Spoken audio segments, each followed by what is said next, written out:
வணக்கம். இயற்கை மருத்துவத்தில் பல விஷயங்களை பேசிக்கொண்டிருக்கிறோம்.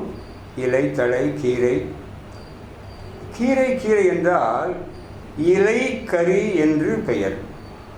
இலை கறி, கறியாக சமைத்தல், அதாவது சமைக்கும் பொழுது அது கறியாகிவிடும், கருகிவிடும் அல்லது கருப்பாகிவிடும். அது கறி என்று சொன்னார்கள். இலைக்கறி என்பது தான் நாளடைவில் கொஞ்சம் மாறி மருவி ரக்கிரி என்று ஆகிவிட்டது. கோவை மாவட்டத்திலே கொங்கு மண்டலங்களிலே ரக்கிரி என்பார்கள்.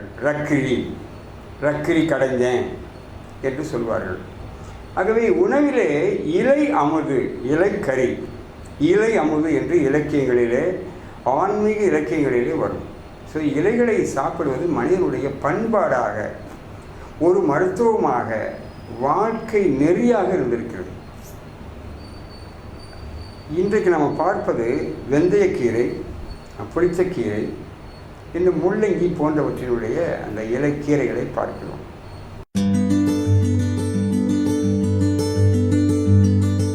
வெந்தயம் என்றாலே அது ஒரு சமையல் சேர்க்கக்கூடிய துணை பொருள்.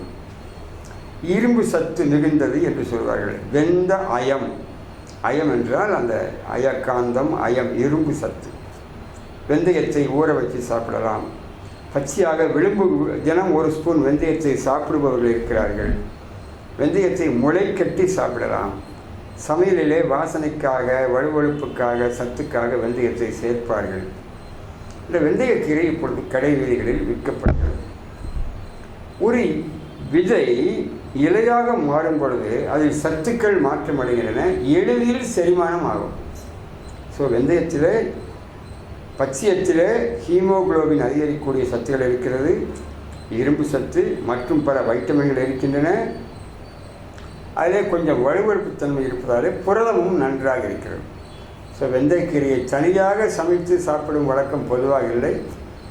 பருப்புகளில், கூட்டுகளில் போட்டு சாப்பிடலாம். பொதுவாக இயற்கை மருத்துவத்தில், நேச்சுரோபதியில் சமையல் எளிமையாக இருக்க வேண்டும். அதாவது ஒரே ஒரு சமையல் ஒரு முறை வெந்தால் போதுமானது. அதிக நேரம் வேக வைக்கக்கூடாது, அதிக அழுத்தத்தில் வேக வைக்கக்கூடாது, எண்ணெயில் போட்டு அதிகம் புரட்டி தாளிக்கக்கூடாது. ஒரு பொருள் தண்ணீரில் வேக வைக்கும்போது 100 டிகிரி தான் இருக்கும். ஆனால் எண்ணெயில் வேக வைக்கும்போது அது 200 டிகிரிக்கு மேல் வரை போய்விடும். ஆகவே எண்ணெயை தவிர்ப்பது நல்லது. வெந்தயக்கீரையை நீங்கள் அடிக்கடி சாப்பிடலாம். கிடைத்தால் தினமும் கூட 2-3 நாட்களுக்கு தொடர்ந்தாற் போல சாப்பிடலாம். அடிக்கடி நீங்கள் வெந்தயக்கீரை சாப்பிடுங்கள். பல நன்மைகள் உண்டாகும். நார் சத்து இருக்கிறது, அமிலத்தன்மையை குறைக்கும், இரத்தத்தை விருத்தி செய்யும், பல நன்மைகள் இருக்கின்றன. புளிச்சக்கீரை அது ஒரு செடி, உயரமாக வந்து கொண்டே போகும். பூக்கள் அழகாக இருக்கும், இலை எல்லாம் அழகாக இருக்கும். இலைகள் என்றாலே பொதுவாக துவர்ப்பாக இருக்கும் அல்லது சப்பையாக, எந்த சுவையும் இல்லாமல் இருக்கும். சில கசப்பாக இருக்கும். சில இலைகள் வெற்றிலை, துளசி இலை போன்றவை காரமாக இருக்கும். இனிப்பாக கூட 2 இலைகள் இருக்கின்றன. புளிப்பாக இருக்கக்கூடிய இலை நமக்கு தெரிஞ்சது இந்த புளிச்சக்கீரை, கொங்கூரா என்று சொல்வார்கள். இன்னொன்று புளிய மரத்தினுடைய இலை. புளிய மரம் சிறந்த மரம்தான். அவருடைய இலை, கொழுந்து, பூ, பிஞ்சு, காய், பழம், கொட்டை, புளியங்கொட்டை, இவை எல்லாம் உணவாக இருக்கிறது. ஒரு புளியம் கொழுந்தை பூவை சாப்பிடுவது குழந்தைகளுக்கு அவ்வளவு ஒரு இன்பம். புதிதாக பிடுங்கியவுடனே சாப்பிடுவார்கள். அப்பொழுது பாருங்கள், எவ்வளவு வைட்டமின்கள் கிடைக்கும், எவ்வளவு சத்துக்கள் கிடைக்கும், இன்பம் உண்டாகிறது. புளியம்பூ, புளியம் இலை, புளியங்கொழுந்து, புளியங்காய், இந்த 4மே ஒரே சமயத்தில் மரம் கிடைக்கும். ஒரு புளியம் பிஞ்சு வரும்பொழுது கொஞ்சம் பூவும் இருக்கும் அதில். இப்போ இத்தனையும் சாப்பிட்டு இன்பம் அடைந்த நம்ம குழந்தைகளுக்கு எந்த வைட்டமின் பற்றாக்குறையும் வரவில்லை. பிடுங்கின உடனே சாப்பிடுவார்கள். இது மரத்தில் ஏறி பிடுங்கி சாப்பிடுவதில் ஒரு சாதனை, ஒரு வெற்றி மனப்பான்மை வரும். ஆகவே நீங்கள் புளி மரத்தினுடைய எது கிடைத்தாலும் சாப்பிடுங்கள். புளியை பானமாக கரைத்து சாப்பிடுவது அது தனியாக பேசிக்கொள்வோம். இந்த புளிச்சக்கீரையில் சட்னி செய்யலாம், சாம்பாருக்குள்ளே போடலாம், ரசத்துக்குள்ளே போடலாம். ஏன் புளி ரசம் தான் செய்ய வேண்டுமா? எலுமிச்சை ரசம், நெல்லிக்காய் ரசம் தான் செய்ய வேண்டுமா? தக்காளி ரசம் தான் செய்யலாம் வேண்டுமா? புளிச்ச கீரையை கூட நீங்கள் கசக்கி பிழிந்து சாறு எடுத்து ரசத்திற்கு பயன்படுத்தலாம். சட்னி செய்யலாம்.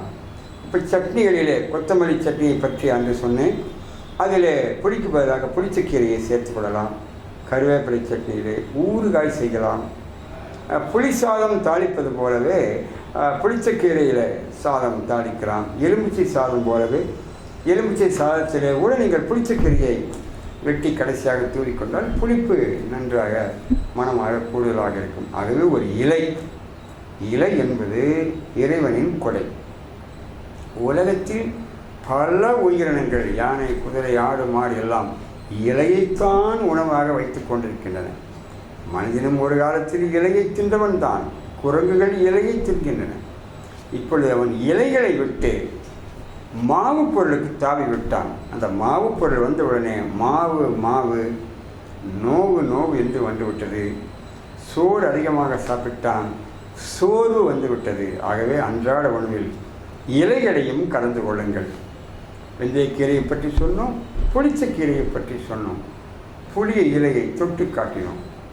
இன்னும் காய்கறி வாங்க போவீர்கள். மார்க்கெட்டிலே கேரட், முள்ளங்கி, பீட்ரூட், முட்டைக்கோஸ் இப்படியெல்லாம் இருக்கிறது. இலைக்கோசு, பூக்கோசு. இதிலே சில சமயங்களிலே அழகாக கடையில் வைத்திருப்பார்கள். கேரட் இலையுடன் வைத்திருப்பார்கள், பீட்ரூட் இலையுடன் வைத்திருப்பார்கள், வெள்ளை முள்ளங்கியோ சிவப்பு முள்ளங்கியோ இலையுடன் வைத்திருப்பார்கள். அப்படி கிடைத்தால் நீங்கள் அதை வாங்கி வந்து அந்த இலையும் சேர்த்து சமைக்கலாம். முள்ளங்கி சமைக்கும் பொழுது, சாம்பாரிலே முள்ளங்கி போடும் பொழுது அந்த இலைகளையும் கொஞ்சம் வெட்டி போட்டுக்கொள்ளலாம். முழுசாக இலையை சாப்பிடுவது கஷ்டம். இப்போ முள்ளங்கி இலையின் இலையை கீரை போல கடைந்தோ பொரியலாகவோ கூட்டாகவோ செய்து சாப்பிடுவது கஷ்டம்.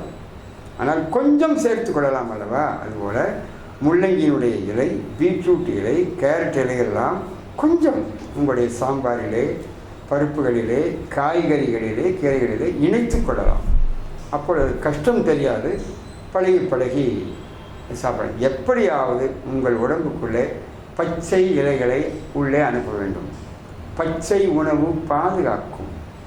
பச்சை உணவு நிச்சயம் தேவை. பச்சை உணவில் இச்சை கொள்வீர்.